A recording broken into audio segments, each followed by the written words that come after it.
analógicos que nós chamamos de osciloscópio, ok? Se é um osciloscópio digital, nós temos osciloscópios analógicos também, ok?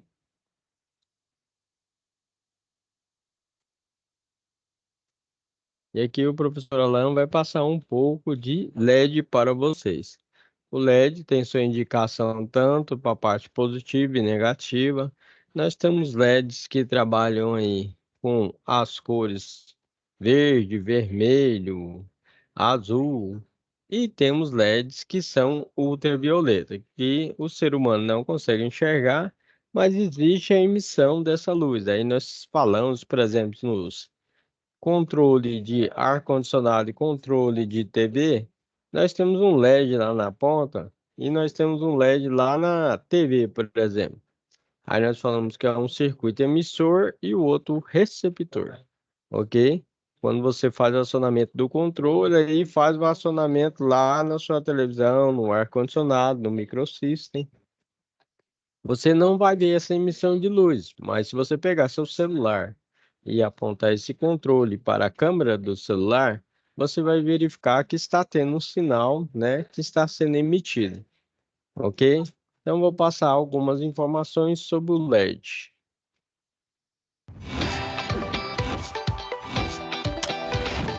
O diodo. Então, através dos materiais, quando esse diodo conduz, e se ele é um LED, ele vai emitir uma luz, né? O LED, assim como um diodo normal, ele possui polaridade. Essa polaridade ela vai ter que ser indicada, né? Então, vai ter um terminal negativo e um terminal positivo.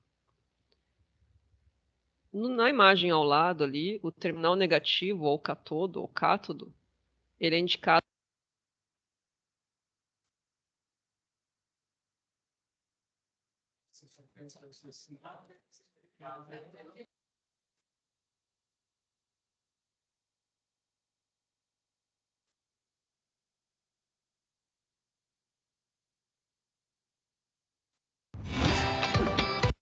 Através dos materiais que se constrói o diodo.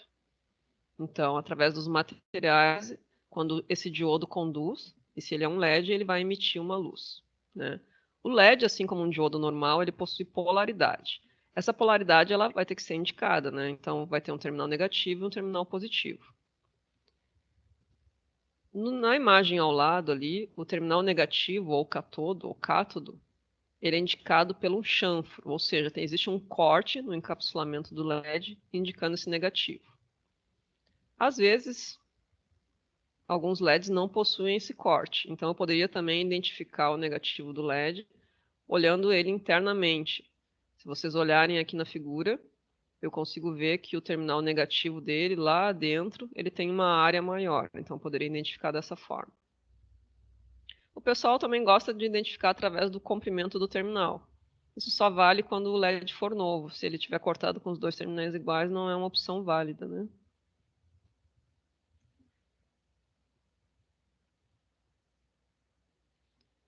O LED é um diodo, então a simbologia dele é uma simbologia igual à do diodo. Entretanto, ele vai ter umas setinhas indicando uma emissão, indicando que sai uma luminosidade dele, né? Da mesma forma que o diodo comum, o traço ali embaixo do triângulo que forma o diodo, o símbolo do diodo, indica o terminal negativo. Comercialmente existem muitos LEDs, né? Então, os LEDs mais comuns são os LEDs difusos, de diâmetro de 5 milímetros ou de 3 milímetros. E as cores mais comuns são amarelo, vermelho e verde. Mas existem outros LEDs, né? Existe o LED azul, LED emitindo branco, rosa, LED bicolor. Existem os LEDs de alto brilho, LED que pisca. Os LEDs infravermelho, que a gente usa como emissor, por exemplo, nos controles remotos. Cada componente sempre vai ter as suas especificações técnicas, que a gente encontra nos datasheets, né? Então, os LEDs ali à direita, o da figura 1, por exemplo, ele é um LED da cor amarela, de 5 milímetros, do tipo difuso. A corrente típica de funcionamento dele é de 20 mA e a tensão típica, ou seja, o valor de condução dele é de 2,1 volts. A figura 2 tem um LED vermelho, a corrente é a mesma, só que a tensão é um pouquinho menor, 2 volts. O LED verde A corrente é a mesma e a tensão típica é de 2,2. Existem alguns fabricantes que colocam tipo corrente máxima e corrente mínima. Nesse caso, a gente pega e coloca uma corrente mais ou menos no meio ali, né, para não ultrapassar o valor limite do componente.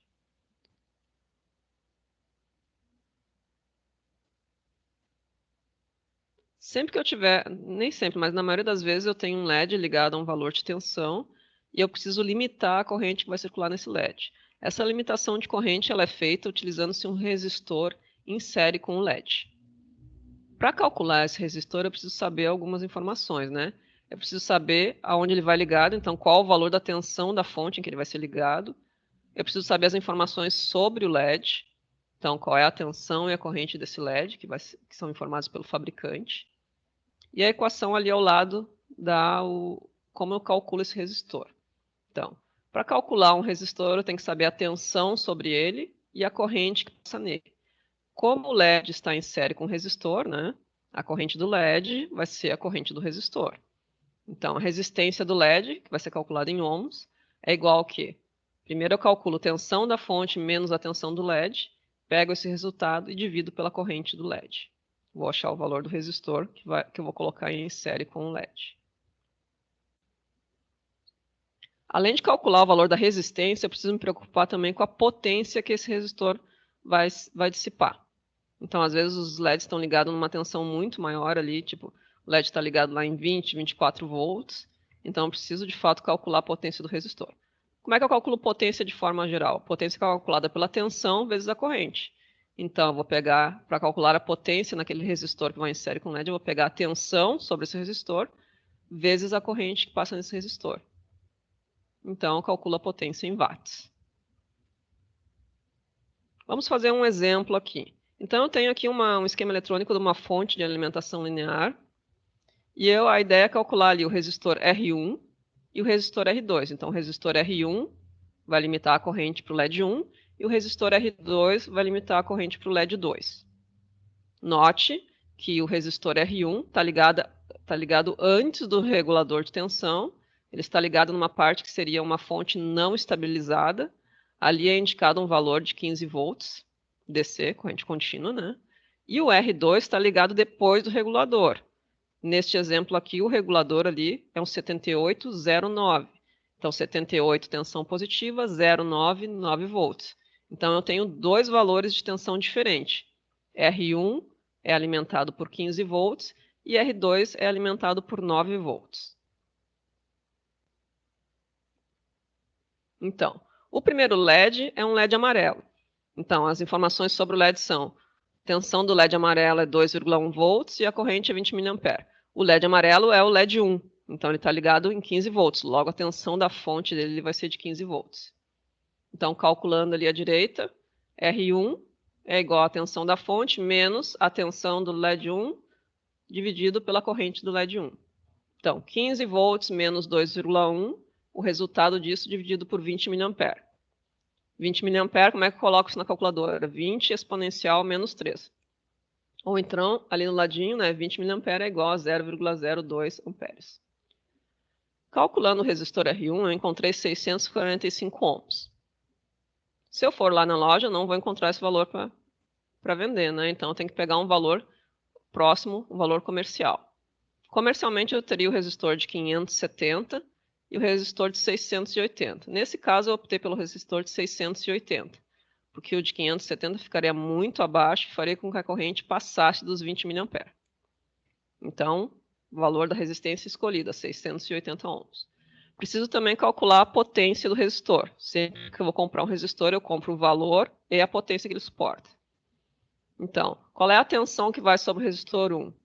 É a tensão da fonte menos a do LED, é o que sobra para o resistor. Quem é a corrente do resistor 1? É a mesma corrente do LED, que são os 20 mA. Calculando ali, então, 15 menos 2,1 vezes 20 mA, deu 258 miliwatts. 258 miliwatts, eu devo, na verdade, 1/4 de watt, daria 250 miliwatts, é melhor que eu opte por uma potência acima, né, dando um limite para o componente. Então, quando eu for comprar o resistor, eu vou comprar um resistor de 680 ohms e meio watt. O procedimento para calcular o resistor 2, que é o do LED 2, é igual ao resistor anterior. Então, o que eu tenho que cuidar? Que, na verdade, aqui o resistor, o LED 2, está ligado na saída, está ligado nos 9 volts, então a tensão da fonte vai ser 9 volts, e que ele é um LED vermelho. Então, a tensão do LED é de 2 volts. A corrente é de 20 mA. Estamos usando aqueles exemplos que eu dei lá no início. Então, para calcular o R2, então, 9 volts menos 2 volts, o resultado disso dividido por 20 mA dá um resistor de 350 ohms. Comercialmente, o resistor mais próximo é o de 330 ohms. De novo, vou calcular a potência agora desse resistor. O procedimento é o mesmo, e a potência calculada deu 140 miliwatts. Então, o resistor que eu devo comprar lá é um resistor de 330 ohms e 1/4 de watt.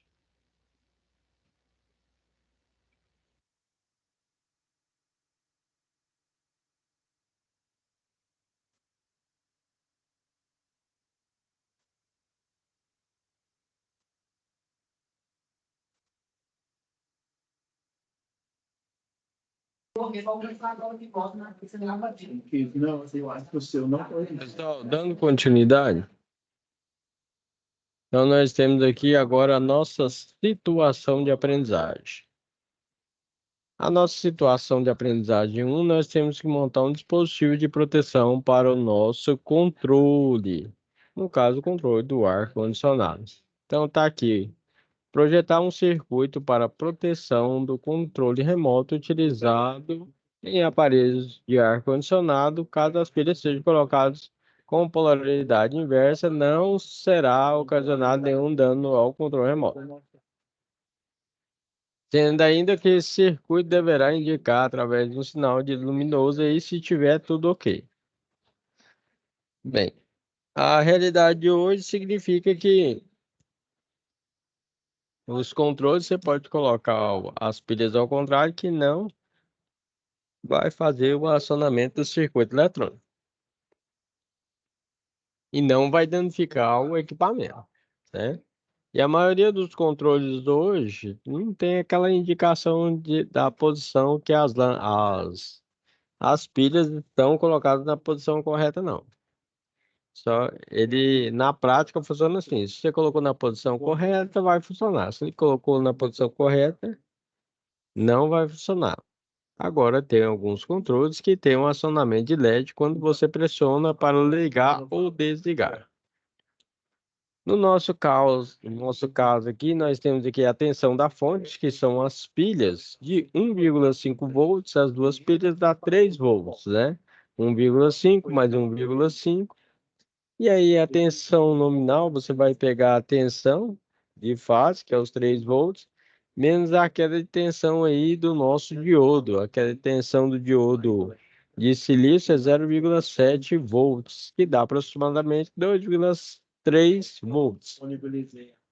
Calculando aí o nosso resistor, vai dar um valor aproximadamente de 15 ohms. Então, se você está participando da aula hoje, está assistindo essa aula gravada, a hora é agora. Tira a fotinha, desenvolve o seu projeto e envia para o professor Alan. Essa é a nossa primeira situação de aprendizagem. Primeira situação de aprendizagem.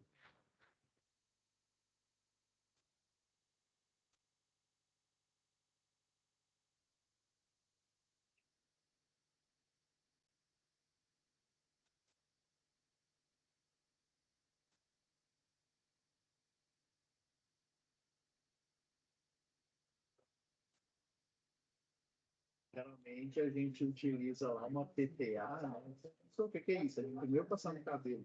A PTA é uma placa. Dando continuidade aí. Nós temos nossa situação de aprendizagem 2. Antes de apresentar a situação de aprendizagem 2, eu vou passar para vocês aí os componentes que nós utilizamos aí na situação de aprendizagem 2, que são capacitores polarizados e despolarizados. Despolarizados significa que são capacitores que não têm uma polaridade fixa, ok? Você pode estar variando entre positivo e negativo. Agora, os capacitores polarizados, ele tem a indicação do negativo. Por isso, você tem que conectar ali a parte do negativo na conexão da sua fonte, ok? Certo? Não pode inverter. O sexto aéreo, é o chamado sexto aéreo. E aí, o professor Alan apresenta três componentes aí, né? Dois componentes que são bastante utilizados aí e vai ser utilizado na nossa prática, que é o nosso resistor de 3,9 k ohms, ou seja, 3.900 ohms. Nós temos aí o nosso CI, que é o nosso circuito integrado 555, que nós vamos utilizar para gerar uma onda quadrada na saída. Nós vamos estar utilizando também o transistor MOSFET, que trabalha com a corrente mais elevada, onde nós temos aí os três terminais, 1, 2, 3, com a sua identificação. O que nós vamos utilizar é um transistor MOSFET canal tipo N. Então, aqui, seguindo passo a passo, nós vamos usar aí o circuito integrado 555 para obter o sinal quadrado aí de onda quadrada na saída, como eu falei para vocês, para podermos fazer o acionamento e desacionamento do nosso motor. Nós vamos ligar e desligar o motor, né? A seguir, né, segue o passo para o dimensionamento do circuito CI 555. Nós vamos trabalhar com um valor de capacitor de 100 microfarad e o nosso tempo determinado vai ser 5 segundos, ok? Que é uma variação na onda quadrada. Para o cálculo aí, nós temos o nosso tempo, né? Nós temos que calcular o nosso valor do R2, que deu aproximadamente 72.150 ohms. O resistor comercial que nós vamos utilizar é de 68K. K significa 1000, então é 68.000 ohms. Logo abaixo aí nós temos aí o cálculo do nosso resistor R1. Então nós temos que calcular o R1 também. O R1 ele vai dar um valor aproximado aí de 3,9 quiloohms, que seria 3.900 ohms. Então, se você está participando da aula hoje, tira sua fotinha, desenvolve este projeto e envia para o professor Alan na atividade 2 para realizar a correção.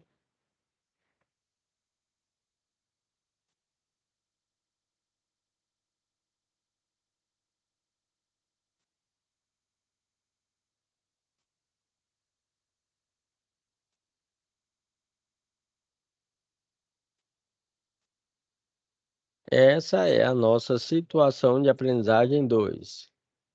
Estamos utilizando um tempo de 5 segundos. Nosso resistor R2 ficou 68 quiloohms e o nosso R1 3,9 quiloohms.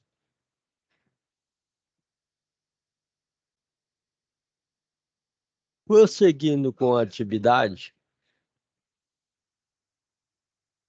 nós temos uma determinação fixa de 100 microfarads, 5 segundos, 68 quiloohms para o resistor 2 e 3,9 quiloohms para o resistor 1, ok?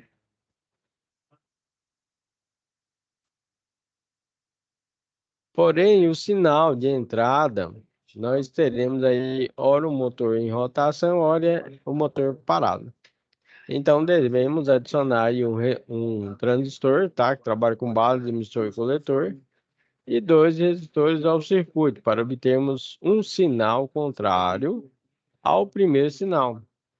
Ou seja, o motor vai girar tanto para a direita como para a esquerda.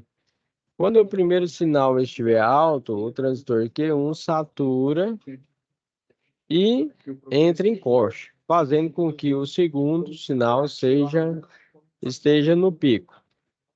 Isso nos permite ter, por um momento, o motor girando em um sentido e outro momento o motor girando em outro sentido.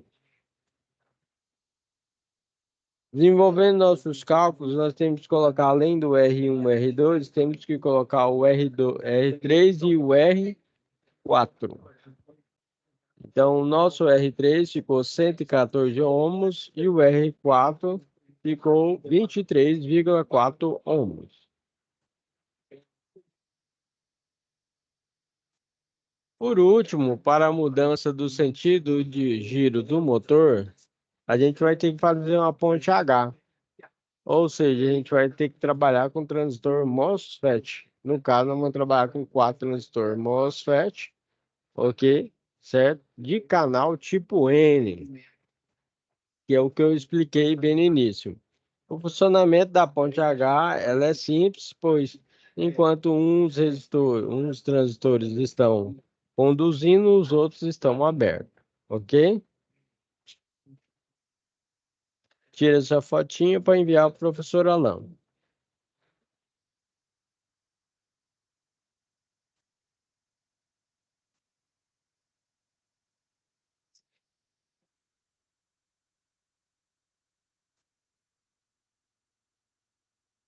A unidade consumidora ela pode ser uma indústria, ela pode ser uma residência. Quando a gente infere unidade consumidora, quer dizer que a unidade consumidora de energia ela tem ligação com o ramal secundário da rede elétrica.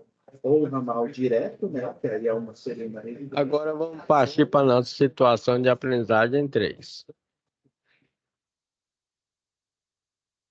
No nosso caso aqui, ó, nós vamos utilizar um transformador. O transformador ele tem a parte primária e a parte secundária. No primário está entrando 220 volts, saindo no secundário 12 volts. Nós vamos utilizar uma ponte com 4 diodos de 3 amperes, dimensionar um filtro capacitivo aí, né?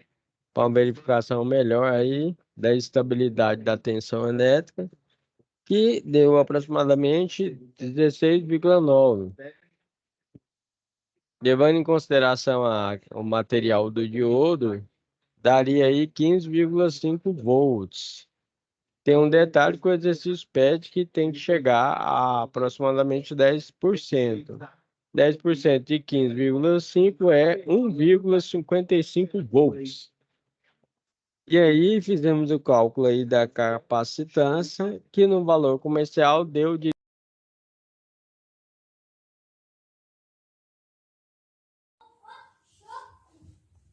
Olá, professor Alan irá demonstrar para vocês o alicate amperímetro da Minipa ET3367.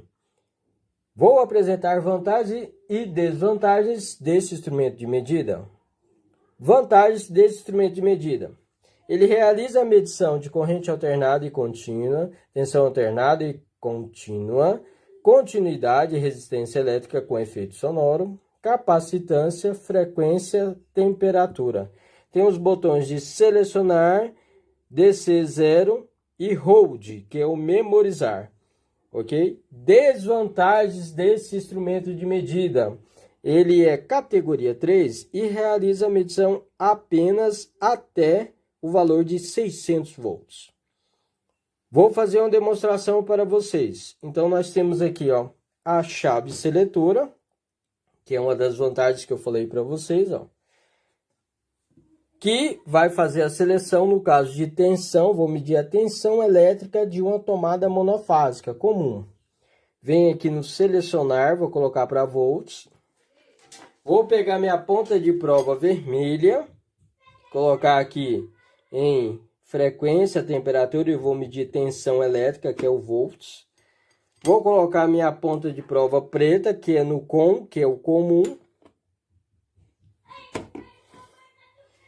Tenho uma tomada próxima aqui e vou realizar essa medição. Tomada monofásica, teria que dar 220 volts. Está dando 212 volts porque tem uma queda de tensão, 210, né? Tem uma queda de tensão na rede aceitável de acordo com a norma técnica. Eu quero memorizar essa medição. Venho aqui, ó. Memorizei no botão hold. Olha lá, vou retirar e mostrar para vocês que eu retirei da tomada. Tá vendo aqui? certo? E memorizou a medição. Agora eu vou retirar essa memória, olha lá. Retirei. Agora eu quero realizar a medição de continuidade. Vou fazer um teste de um fusível. Então vem aqui, ó, selecionar aqui. Quando está aberto, ele vai aparecer OL. Quando está fechado, ele vai zerar, tá vendo lá? Ah, mas eu quero efeito sonoro. Então você vem aqui, pressiona o selecionar aqui. Viu lá que apareceu o efeito sonoro? Então quando está fechado, por exemplo, o fusível está ok. Quando o fusível está queimado, vai aparecer OL. Ah, eu quero realizar a medição de corrente. Então vem aqui, retiro os cabos. Ok? Vou colocar aqui a chave seletora em corrente alternada, no caso. Pego aqui o cabo tem que ficar centralizado, ok? Certo? Para realizar a medição de corrente alternada. Aí você vai fazer essa medição. Então, pessoal, nós temos aqui, ó, como utilizar o alicate a perímetro. Então, nós temos aqui, ó, alicate a perímetro. Vou pegar aqui, ó, fazer a medição do circuito monofásico primeiro, ó. Colocando aqui, ó, no azul. E na fase aqui, ó.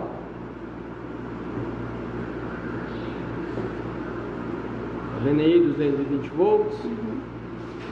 Agora eu vou corrigir circuito trifásico. Lembrando que a gente está no estado de Goiás.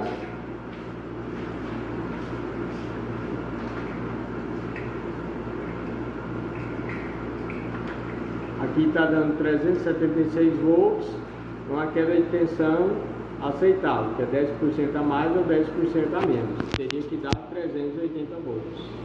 Então, no estado de Goiás, 220 volts monofásico e 380 volts trifásico. Coisas. Tudo, pessoal, que nós trabalhamos hoje em dia, que leva em consideração os equipamentos aí eletrônicos, trabalha com uma fonte de energia, seja uma fonte chaveada, uma fonte linear, uma fonte mais simples, certo? Por isso é interessante você ter esses conhecimentos. E o professor Alan também vai deixar algumas dicas aí para você que está vendo esse conteúdo e vai melhorar aí, aumentar, né, a confiabilidade de seus equipamentos. Fonte linear e chaveada. As fontes de alimentação linear e chaveada, pessoal, são dois tipos diferentes de dispositivos, usados para converter a energia elétrica de uma forma para a outra. Exemplo, geralmente de uma fonte de energia elétrica como a tomada, que é a corrente alternada, para uma forma que seja adequada para alimentar os dispositivos eletrônicos. Por exemplo, smartphone, iPhone, televisão, microsystem, né? Ok?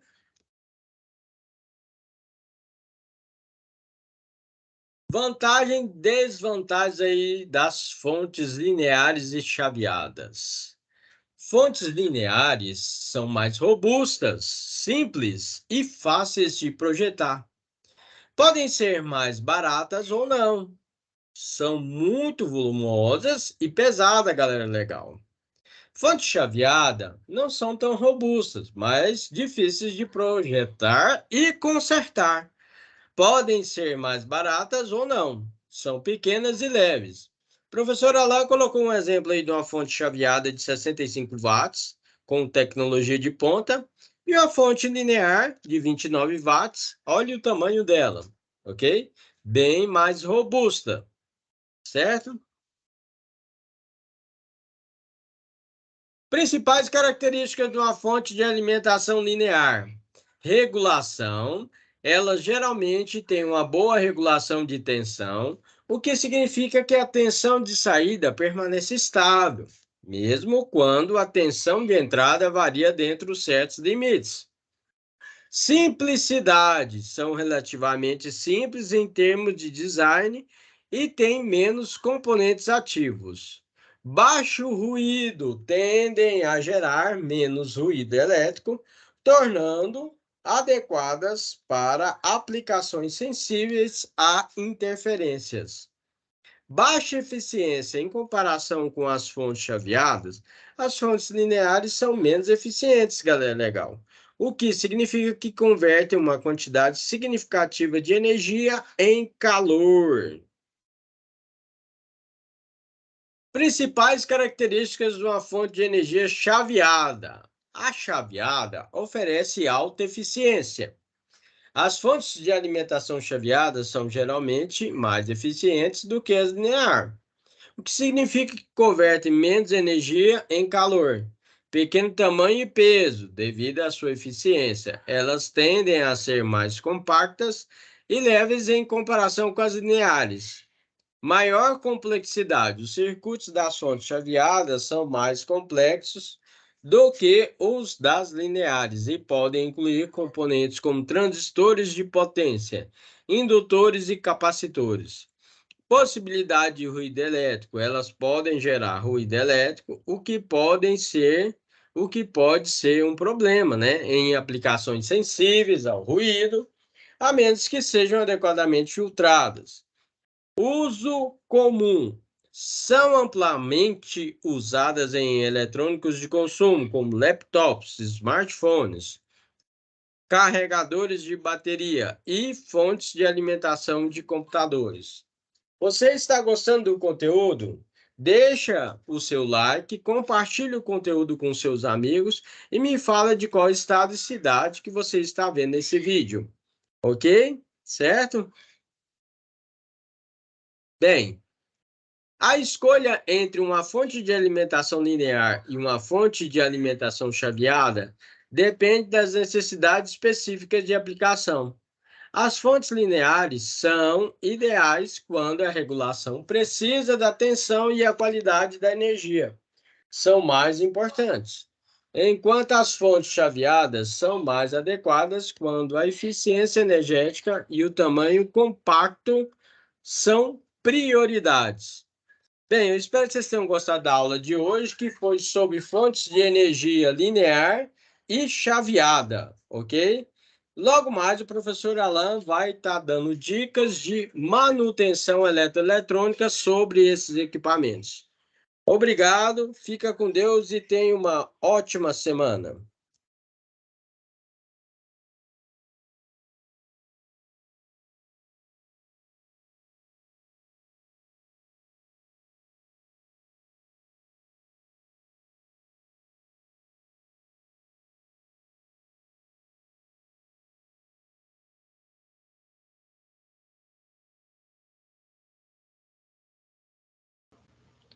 Tem um bloco de retificação, o capacitor de filtro, o regulador de tensão e um capacitor de saída recomendado pelo fabricante.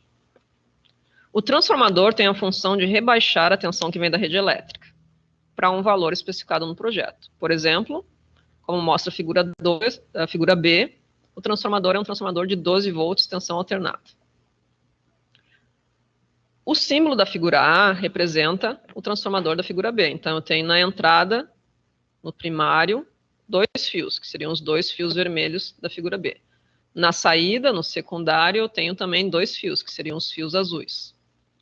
Note que, comercialmente, o transformador vai ter especificação de tensão de entrada, tensão no primário, e vai ter tensão de saída, tensão no secundário. Além disso, ele deve conter uma especificação de corrente ou de potência.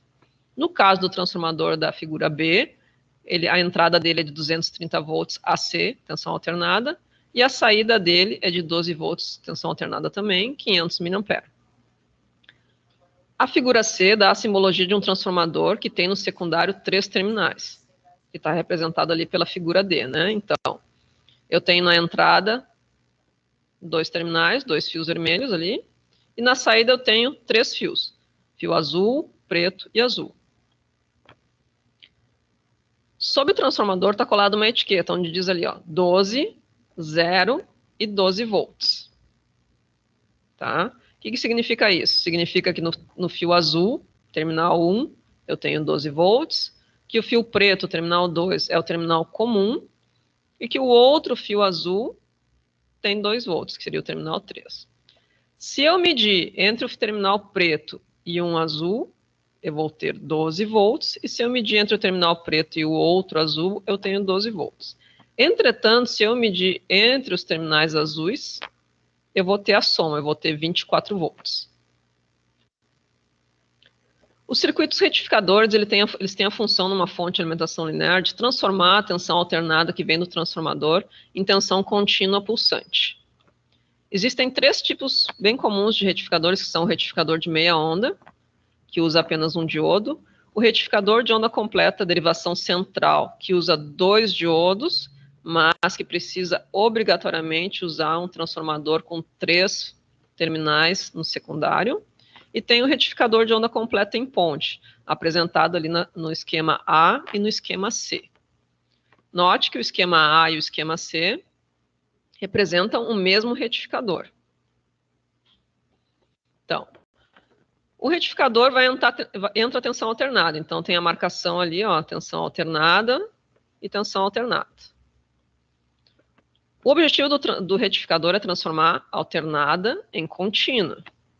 Então, ele obrigatoriamente na saída dele tem a identificação do terminal positivo e do terminal negativo. Um retificador de onda completa, qualquer em ponte, ele pode ser construído com 4 diodos retificadores, representados ali na figura D, ou eu posso comprar uma ponte retificadora pronta, que é o que mostra a figura B. Se eu compro essa ponte retificadora pronta, ela já vem com essa marcação, ó, das saídas, indicando positivo e negativo, e das entradas para tensão alternada. Quando eu vou comprar ou substituir um diodo, ou uma ponte retificadora, eu devo observar o valor de corrente que esse diodo suporta, ou essa ponte retificadora suporta, e o valor da tensão reversa. A tensão reversa é o valor de tensão que vai ficar sobre o diodo, ou sobre a ponte, quando ela estiver polarizada reversamente, ou seja, quando aquele diodo não conduz.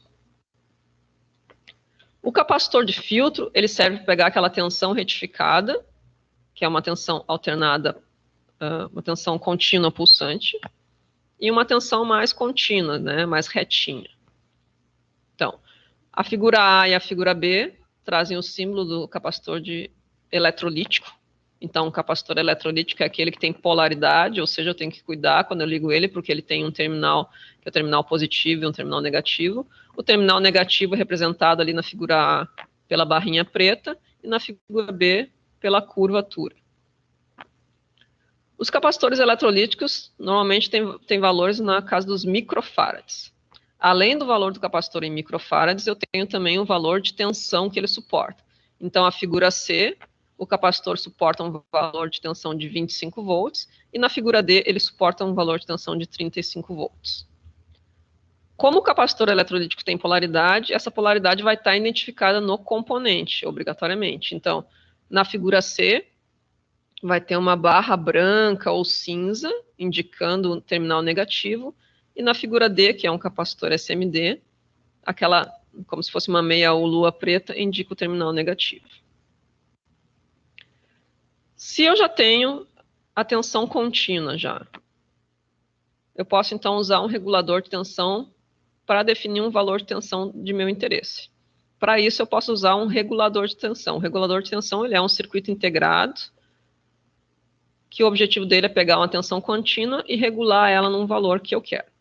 Comercialmente, eu tenho reguladores de tensão para tensões positivas fixas, como, por exemplo, 78. Então, eu posso ter 78,05, 09, 78,12. Posso ter também reguladores de tensão fixa negativa. Aí eu teria, por exemplo, 79, indicando que é negativo, e os outros 2 dígitos indicando o valor da tensão. Existem também reguladores de tensão ajustáveis, como, por exemplo, o LM317 e para tensões positivas e o LM337 para tensões negativas. O mais comum é encontrar reguladores de 3 a 30 volts e valores de corrente de 500 mA até 1,5 A. A figura A tem a simbologia para o regulador de tensão positiva, ou seja, 78,05, por exemplo. Note que na simbologia o pino 1 é o VI, V input, tensão de entrada, pino 2 é o GND e pino 3 é o Vout, ou seja, tensão de saída. Já para o LM317, que é um regulador ajustável, o pino 3 é a tensão de entrada, o pino 1 é ajuste e o pino 2 é a saída. Então eu tenho que cuidar bem quando eu estou lendo o esquema eletrônico para não me confundir. Os encapsulamentos, ou seja, aspecto real, formato do componente, pode variar. Então, o mais comum de achar os reguladores 78, da família 78, é o encapsulamento TO220, que é indicado ali na figura C. Note que esse encapsulamento TO220 não serve somente para reguladores de tensão, ele serve também para transistores, para TRIAC, SCR, enfim. Então, eu tenho que cuidar, quando eu olhar um componente, eu tenho que, além de achar que eu tenho que ler estampado o nome dele na frente, no corpo dele. Existem ainda outros encapsulamentos. Os metálicos, ali da letra D, da figura D e F, e o encapsulamento SM dele, que é o T. Conhecem esses componentes aqui, pessoal? Então, deixem nos comentários aí o que vocês conhecem em termos de circuito, de componente, se vocês já usam o protoboard também, se vocês têm alguma dúvida do que eu estou colocando até aqui, deixa sempre aí no comentário, depois a gente esclarece. Bom, então esse circuitinho, vocês percebem que vem de um positivo, de uma fonte, o tal do VCC, uma chavezinha, um resistor, um LED, e aqui vai para o negativo. Então, os componentes já estão aqui, a gente tem o resistor, o LED e a chave. Depois eu tenho aí os cabinhos para fazer a ligação da fonte, já estão aqui. O vermelho é o VCC e o preto o GND. Bom, então a ideia é que a gente reproduza esse esquema eletrônico no protoboard para vocês verem como é fácil e como é rápido também de montar um circuito. Então, olha só, pessoal, vou começar aqui com a chavezinha. Essa chavezinha ela tem 2 terminais, então é uma conhecida como chave táctil, certo? E aí, como eu falava para vocês, em geral os componentes a gente coloca nessa região onde tem uma densidade maior de furos. Então, cada terminal da chave eu coloquei numa coluna, certo? Então, detalhe, se eu colocasse, por exemplo, essa chave assim, tem problema? O que vocês acham? Comenta aí. Se eu colocar ela assim, eu já tenho os 2 terminais ligados um com o outro, ou seja, aqui eu fiz um curto-circuito nessa chave. Então, a gente precisa colocar ela nessa região na horizontal. Então, cada terminal da chave numa coluna. Bom, depois disso, o resistor, da mesma forma, cada terminal numa coluna, certo? E por fim, o LED, certo? Bom, o LED, pessoal, tem que lembrar que ele tem um positivo e um negativo, então eu não posso ligar ele ao contrário, ele tem o lado certo para ligar. Vocês sabem como diferenciar isso? Então tem 2 maneiras. Quando o LED é novo, o terminal mais comprido, mais longo, é o positivo, e o mais curto, por consequência, é o negativo. Além disso, pessoal, aqui no plástico, ele tem uma regiãozinha que de um lado é reto e do outro lado tem uma pequena aba. Então, o lado que tem a aba também é o positivo e o lado reto é o negativo. Então, percebam que o positivo vai ficar aqui para o lado onde está o resistor. Então, encaixei ele ali. E agora, o que acontece? Uma coisa interessante, é uma função do protoboard, os componentes ficam fixos ali, né? Então eles já não caem, mas eles ainda não estão interligados entre si. Então agora, pessoal, para fazer a ligação entre um componente e outro, eu vou usar esses cabinhos aqui, conhecido como jumpers, tá?